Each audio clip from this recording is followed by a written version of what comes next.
Hello मेरे प्यारे दोस्तों, स्वागत है आपका हमारे चैनल स्पूकी बाबा की दुनिया पर। आशा करता हूं कि आप सब स्वस्थ और तंदुरुस्त होंगे।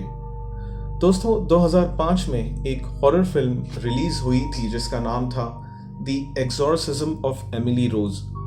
दर्शकों ने इस फिल्म को बहुत पसंद किया, पर क्या आपको पता है इस फिल्म की कहानी किस सच्ची घटना पर आधारित है?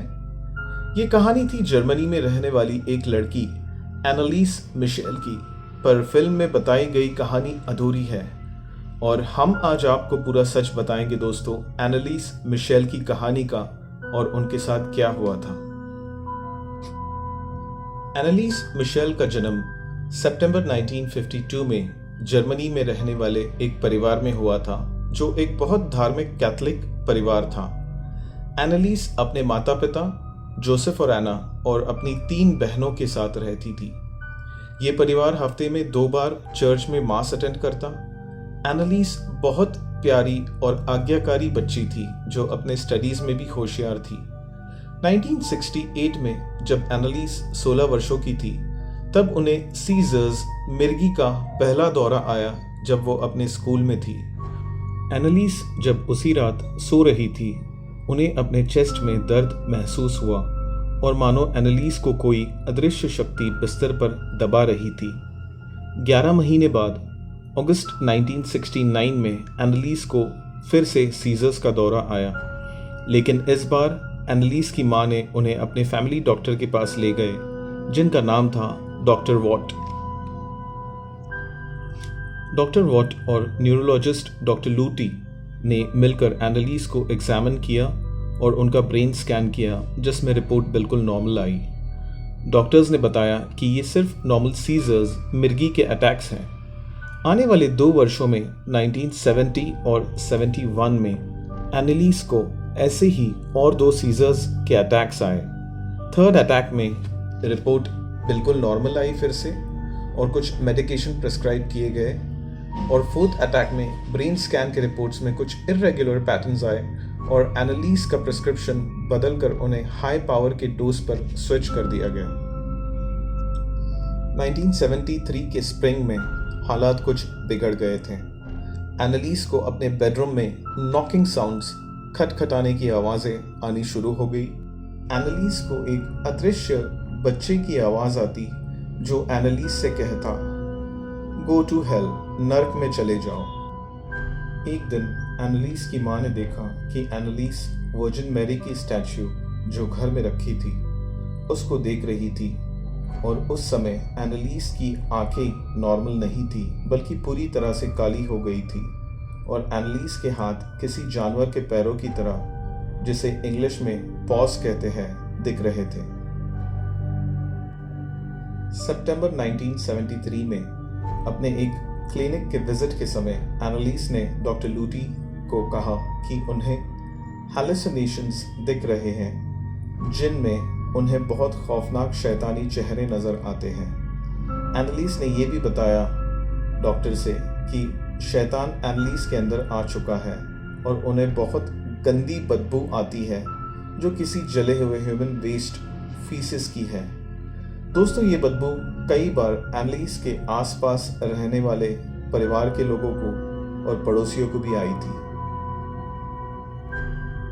एनालिस की मां के दिए गए कथन के अनुसार डॉक्टर लूटी ने उन्हें मेडिकेशन के साथ किसी जेसुइट फादर या प्रीस्ट को भी कंसल्ट करने की सलाह दी, पर यह बात बाद में डॉक्टर लूटी ने डिनाई की। डॉक्टर लूटी ने यह सलाह दी थी या नहीं इसका खुलासा तो नहीं हो पाया, पर एनालिस के माता और पिता ने प्रीस्ट की तलाश शुरू कर दी और फिर फाइनली फादर ऑल्ट से मिले, और उसी दौरान एक साइकियाट्रिस्ट से भी एनालिस का सेशन हुआ जिसमें उस डॉक्टर ने एनालिस को एपिलेप्सी की बीमारी के लिए डायग्नोस किया। जब एनालिस को सेकंड ओपिनियन के लिए दूसरे साइकियाट्रिस्ट को दिखाया गया तो उस डॉक्टर ने भी एनालिस को एपिलेप्टिक पैटर्न के लिए डायग्नोस किया और उनके मेडिकेशंस और स्ट्रॉन्ग कर दिए गए। एनालिस का ऐसा ही विचित्र बर्ताव आने वाले कुछ महीनों तक चलता रहा और महीने साल में बदल गए। 1975 में हालात कुछ ज़्यादा ही बिगड़ना शुरू हो गए। एनालिस को नींद बिल्कुल नहीं आती। कई बार एनालिस के परिवार के लोग ने उन्हें स्पाइडर्स, मकड़ियाँ और मक्खियाँ खाते देखा या फिर चारकोल, कोयला भी खाते देखा। और फिर ऐसे ही कुछ दिन चलने के बाद एनालिस ने अपना खुद का यूरिन ज़मीन से लिक करना शुरू कर दिया। और ये सारी बातों की पुष्टि एनालिस के परिवार वाले, पड़ोसी और एग्जॉर्सिज्म में इन्वॉल्व प्रीस्ट्स ने की थी। एनालिस की कंडीशन इतनी ख़राब हो गई थी कि उसे चेन से बांध कर रखा जाता था बेड पर। एनालिस ने अपने बदन पर पहने कपड़े फाड़ने भी शुरू कर दिए। वो कभी भी टेबल या बेड के नीचे जाकर छुप जाती और किसी कुत्ते की आवाज़ में भौंकती या गुर्राती। एक बार एनालिस ने एक मरे हुए परिंदे का सर उसके धड़ से अलग कर दिया अपने दांतों से काटकर। एनालिस ने अपने बेडरूम में लगे क्रूसीफिक्सेस को तोड़ दिया, होली पिक्चर्स को भी निकाल दिया दीवारों से और अपनी रोजरी भी तोड़ दी थी। कहा जाता है कि एनालिस जो ताकत या शक्ति का प्रदर्शन कर रही थी वो उनकी उम्र की किसी साधारण लड़की से बहुत ज़्यादा थी। वो अपनी बहनों को ऐसे उठाकर फेंकती जैसे वो कोई खिलौना या खिलौने की गुड़िया हो। एनालिस को जब खाने के लिए एप्पल दिया जाता तो वो अपने एक हाथ में पकड़ के तब तक दबाती उस एप्पल को जब तक वो पूरा स्क्वीज या फिर टुकड़े टुकड़े नहीं हो जाता। फादर रुडविक, जो एक बहुत नामचीन एक्सॉर्सिज्म प्रीस्ट थे, उन्होंने एनालिस को मिलने पर इस बात की पुष्टि की कि एनालिस पजेस्ड है और उनमें काली शक्तियों का वास था। यही बात फादर रोडविक ने बिशप जोसेफ स्टैंगल को बताई और एक्सॉर्सिज्म की अनुमति ली चर्च से। बिशप से एक्सॉर्सिज्म की अनुमति मिलने के बाद चर्च ने फादर रेंस को ये काम सौंपा।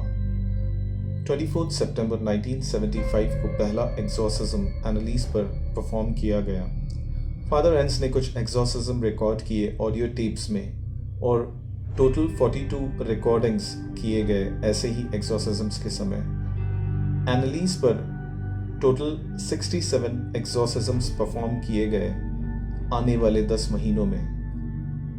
एनालिस ने अपने पेरेंट्स और एक्सॉर्सिज्म कर रहे प्रीस्ट्स को बताया कि वो अपने आप को इस तकलीफ और दर्द में रखकर दूसरे लोगों द्वारा किए गए गुनाहों के पाप की सज़ा भुगत रही है माफ़ी के लिए।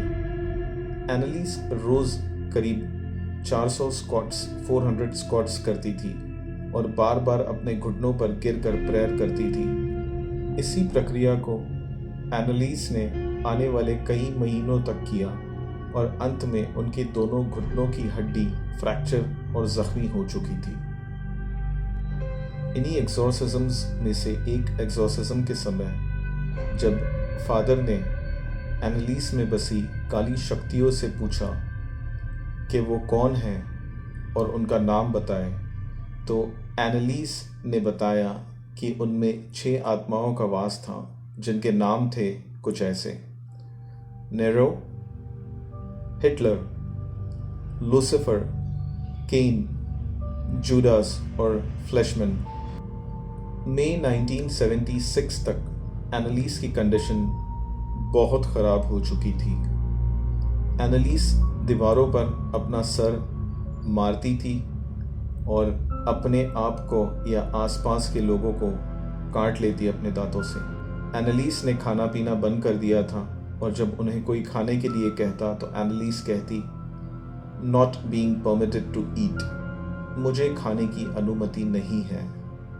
शायद ये एनालिस के अंदर बसी जो काली शक्तियाँ थी वो उनसे कहलवा रही थी।